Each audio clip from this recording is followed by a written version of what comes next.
Why some people struggle to form friendships.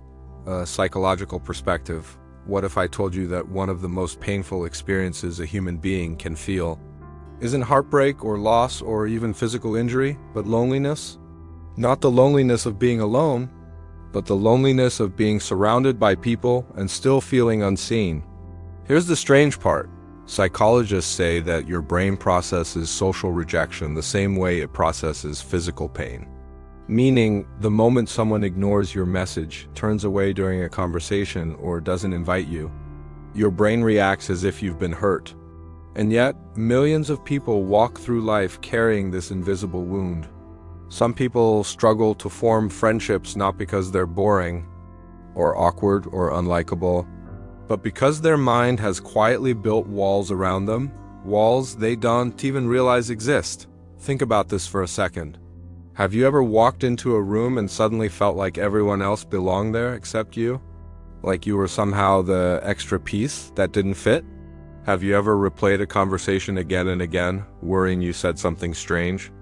Or convinced yourself that people secretly didn't want you around? Or maybe you've been the type who wants to reach out, who wants to join a group, start a conversation, send a message, but something inside pulls you back. Like an invisible hand on your shoulder whispering, "Don't risk it. You'll just get hurt." What if that something isn't shyness or social anxiety or lack of confidence? What if it's a psychological survival mechanism, one your mind created long before you ever realized it? Because here's the unsettling truth.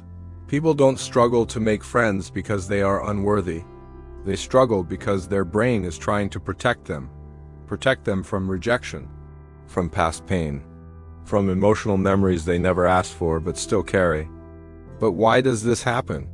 Why do some people form friendships effortlessly, while others feel like they're fighting an invisible battle no one else can see? And more importantly, what hidden patterns inside the mind keep people isolated, even when they desperately want connection? By the end of this video, you'll understand the deep psychology behind this mystery, and the silent forces that shape who we let into our lives and who we push away. Friendships, we talk about them as if they're simple, natural, effortless, the sort of thing everyone just figures out, but the truth is much more complicated.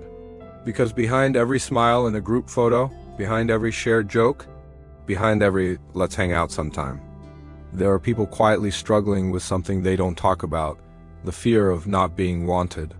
It's easy to look at others and assume they have it all: confidence, charm, social circles, while you feel stuck on the outside, watching from a distance. But psychology reveals that difficulty making friends is not rare. It's not strange. It's not a sign of weakness. It's a pattern, a deeply human one. In a world where everyone seems connected, many people feel more isolated than ever. Social media shows us highlights of friendships, but it hides the inner battles people fight. The overthinking, the self-doubt, the emotional wounds carried from childhood, school, or past relationships. And if you've ever wondered, why is it so hard for me? Why does everyone else seem so close? Why do I feel left out even when I'm around people? You're not alone. And you're not broken. There is a reason friendship feels harder than it should. A psychological reason, one that begins long before adulthood. Because the way you connect with others isn't shaped by who you are today. It's shaped by how your mind learned to protect you years ago. Some people learn that being open leads to hurt. Some learn that speaking up leads to embarrassment. Some learn that trusting others leads to disappointment. And some learned that blending into the background is safer than being seen. These lessons turn into beliefs. Beliefs turn into behaviors. And before you know it, you're living inside walls you never meant to build. In this video, we're going to peel back those layers.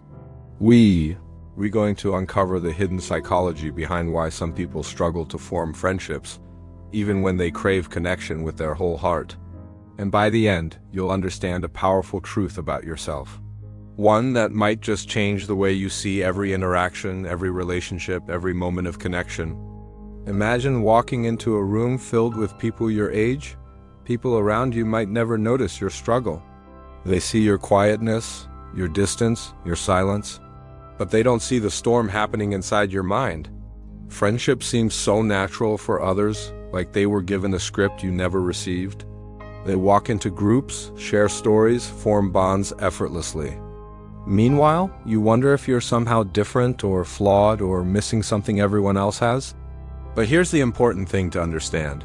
Laughing, talking, connecting as if it's the easiest thing in the world. And for a moment you think, maybe I'll join in, but then something shifts inside you. Your mind scans every detail, the tone of their voices, the way they stand close together, the rhythm of their conversation. It feels like there's an invisible barrier, a silent rule that says, they belong. You don't. So instead of stepping forward, you pull back. Instead of speaking, you stay quiet. Instead of joining, you observe. And afterwards, on the way home, you wonder, why couldn't I just talk like everyone else? Why does my chest tighten the moment I try to open up? This is the moment many people never discuss. The invisible pause between wanting connection and actually reaching for it. Psychologists call this the hesitation gap, the space where fear, past memories, and self-doubt collide. It's not that you don't want friendships. It's that something inside you stops you before you even begin. Think about the subtle behaviors that come with this struggle. You overthink simple interactions. You analyze every word after a conversation. You assume people will judge you even before they say anything. You feel like you're too much or not enough, and what's even more painful? This difficulty isn't random. It's not a weakness. It's not a personality defect. It's a clue, a sign pointing toward something deeper happening in the mind. Because when forming friendships feels hard, it's usually not the situation that's the problem. It's the internal world shaping how you react to it. And if you've ever felt this invisible pressure, this sense of being outside the circle, there is a psychological reason behind it, one that might surprise you. In part 2, we uncover that hidden mechanism. Here's where the real story begins, not in the outside world, but in the mind. Psychologists say that people who struggle to form friendships usually share one hidden pattern. The mind is trying to protect them from past pain. This is where the conflict begins. Somewhere in your life, maybe years ago, your brain learned that social situations can be dangerous. Maybe someone ignored you. Maybe someone embarrassed you. Maybe someone made you feel unimportant. And even if you don't remember it clearly, your brain does. The human mind is built to avoid pain. So instead of letting you walk into friendships freely, your brain activates an ancient survival system called social threat detection. It scans people for danger, not physical danger, but emotional danger. This is why you might think, they probably don't like me. I'll look stupid if I try to talk. They already have their group. I'm not interesting enough. These thoughts aren't random. They are fear signals, psychological alarms. And here's the twist. The brain creates these alarms even when there is no real danger. It's the same mechanism studied in famous psychological experiments like the social pain theory, where researchers discovered that emotional rejection activates the brain's physical pain centers. In other words, your mind treats social risk the same way it treats touching fire. But this protective system has a cost. When your brain tries too hard to protect you, it stops you from connecting with others. It builds walls instead of bridges. You become hyper-aware of small details, someone looking away, someone not responding fast enough, someone sounding distracted. Your mind interprets these as threats, even though most of them mean nothing. Then comes the tension, the internal battle. Part of you wants connection, part of you fears it. Part of you wants to open up, part of you wants to hide, part of you wants to be seen. Part of you hopes no one notices you. This push and pull creates an emotional conflict that feels exhausting. You want friendships, but your brain won't let you relax enough to form them. And the question becomes, why is the brain working against you? Why does it create caution where there should be connection? In the next part, the climax, we uncover the shocking truth about this inner system and the deep psychological reason why it keeps people isolated even when they long for friendship. Here comes the revelation. The struggle to form friendships is not a flaw. It is not a sign of weakness. It is a survival mechanism your mind created long ago, one that is still active today. The mind is wired to protect you. It learned early on that rejection hurts. It learned that being vulnerable can be dangerous. It remembered moments when you were laughed at, ignored, or excluded. And even if those moments happened years ago, your brain never forgot. Now, every social interaction is filtered through that memory. Every new group, every conversation, every casual smile is scanned by your mental radar, safe or unsafe. Your brain mistakes small, harmless signs as danger. A fleeting glance, a pause in conversation, a slight difference in tone, suddenly these small things trigger the alarm. And here's the shocking part. Your mind is not lying, it believes it's keeping you safe. It does not care that this protection keeps you from friendships. It only cares about preventing emotional pain. This is why some people can walk into a room and form bonds effortlessly, while others freeze, hesitate, or withdraw. It is not that they are unlikable or incapable, it's that their mind is on high alert, reacting to old experiences, protecting them from hypothetical harm. But there is hope, a way to break this cycle. The first step is awareness. Recognize that your fear is not a judgment about who you are. It is a signal from your brain, an outdated warning that no longer applies to most social situations. The second step is practice. Every small step toward connection, saying hello, joining a conversation, sharing a thought, slowly rewires your brain. It teaches your mind that not every social risk leads to pain. The third step is compassion for yourself. Understand that hesitation is natural, your mind is learning. With patience, you can move past fear and start building friendships that feel safe and genuine. The ultimate aha moment is this: the barrier between you and friendship is not people. It is your mind's attempt to protect you. Once you understand that, you gain control. Once you understand that, you can finally choose connection over caution.